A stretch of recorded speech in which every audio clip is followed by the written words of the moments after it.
Shihni pak të këtu.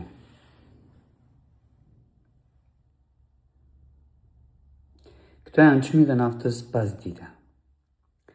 198 lek litri. 198 lek litri. 25 lek për litër rritje vetëm në një javë. Vetëm në një javë. Ndaleni këtë poshtërsi, se realisht është poshtërsi. I kanë depot e tyre plot dhe nuk kanë blerë naftë këto 5 ditë, këto 6 ditë, këto 10 ditë të luftës. I kanë depot plot nga një periudhë e mëparshme kohore. Kanë ndërtuar një sistem, sipas të cilit depot e tyre rrin plot, po nafta nuk shitet me çmimet. Kur këta mbushën depot, jo, të para 11 ditëve, 15 ditëve, të para 30 ditëve, jo, me çmimin e sotëm, me çmimin e sotëm të bursës. Këta që kur nuk ulin çmimet, kur çmimi në bursë bie, kur dollari i thyen kokën, kur euro vlerësohet tek shumë e radhë. Ndaleni këtë poshtërsi. Pa abuzojnë në mënyrë skandaloze me çmimin e naftës. Ndaleni. Bëjuni inventarët. Kontrollojeni kur i kanë mbushur depot. Edhe xhepat natyrisht, po depot për të kuptuar që kjo skem me të cilin kanë manipuluar tregun, kanë kapur tregun, kanë përqendruar tregun, është në favor të tyre, po në favor të qytetarëve të Republikës së Shqipërisë. Ndaleni.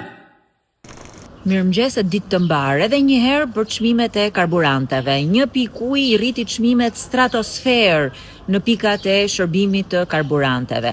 Edhe autoriteti i konkurrencës bën sikur kontrollon, edhe qeveria bën sikur dëgjon, ndërkohë që asgjë nuk ndryshon sepse janë të zhytur në moçalin që vet kanë krijuar. Kjo situatë ku çmimet rriten zinxhir, pa u rritur akoma në bursa, me depozitat e cilat janë plot, është në dëm të qytetarëve shqiptarë. Të gjitha vendet e rajonit janë duke marrë masa, ndërkohë që ne, çfarë na ofrohet? Ne na ofrohet propaganda. Ky është sistemi i korruptuar që ka kapur çdo gjë, nga pikat e karburantit, e që reflektohet në çmimet e rritura në xhepat e qytetarëve shqiptar, edhe në tryezat e qytetarëve shqiptar. Këtë duhet të ndryshojmë, sistemin e korruptuar ekonomik. Për naftën përsëri. 3 lajme. I pari, rritja e çmimit të naftës njohu një frenim prej momentit kur presidenti i Bashkuar të Amerikës Donald Trump tha dje se marina amerikane do të shoqërojë tankerat e naftës në ngushticën e Hormuzit, duke mos ndalur eksportet e vendeve arabike drejt pjesës tjetër të botës. E dyta, çmimet e naftës në Shqipëri u rritën sot.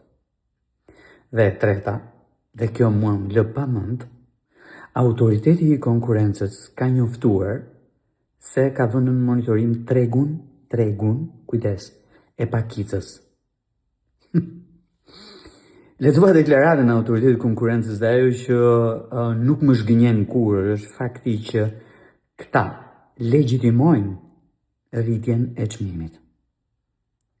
Me atë që po ndodh në tregjen ndërkombëtare, ofertën, kërkesën e kështu me radhë. Brenda 3 ditëve, 3 ditë ka që po ndodh kjo gjë. Jashtë Shqipërisë, larg Shqipërisë dhe normalisht brenda 3 ditësh këta duhet ta përcjellin këtë gjë këtu. Dhe autoriteti i konkurrencës e pranon një rritje të moderuar të çmimit, por po monitoron për pjesën tjetër.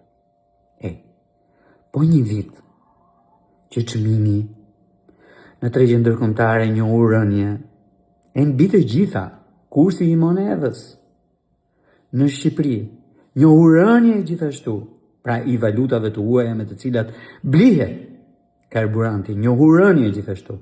Ku ishte autoriteti i konkurrencës?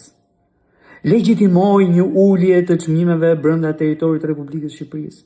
Mbajti në monitorim ndonjërin prej tregjeve, të shumicës dhe të pakicës? Asnjëherë. Ndaj them unë që më lë pa mend çdo deklarim i autoritetit të konkurrencës. Ajo që mua më shqetëson është modeli i tregut. Problemi ne kemi me modelin e tregut që kemi në këtë vend.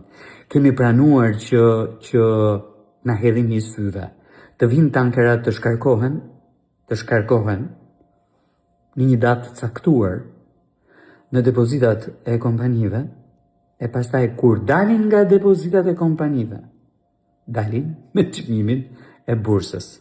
Kuptoni? Pra vjen para një muaji një sasi nafte me një çmim të caktuar të bursës në atë periudhë, futet në depozita dhe ditën që del nga depozita del me çmimin tjetër të bursës. Ky është problemi që kemi. Po dëgjoj këto lajmet që operatorët e hidrokarbureve në këtë vend do të rrisin brenda 48 orëve çmimin e naftës kryesisht me 20 lek dhe rritja mund shkojë deri në 40 lek.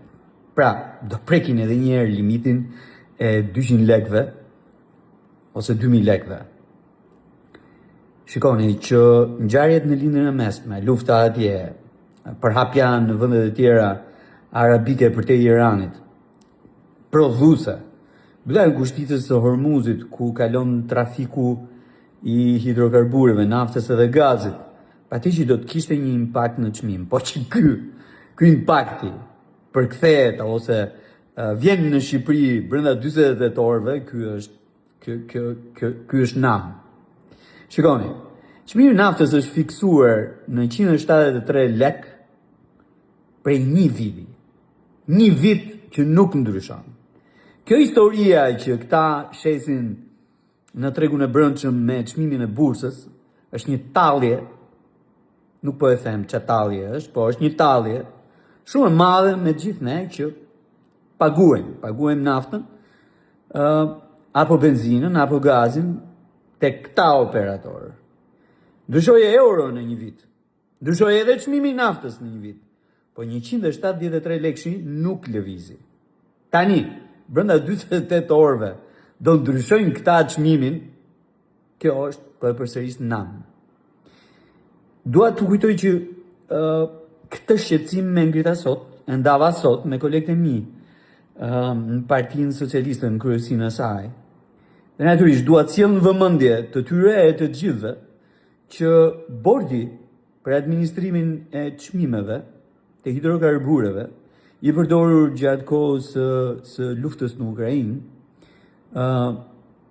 nuk është shpallur antikushtetues.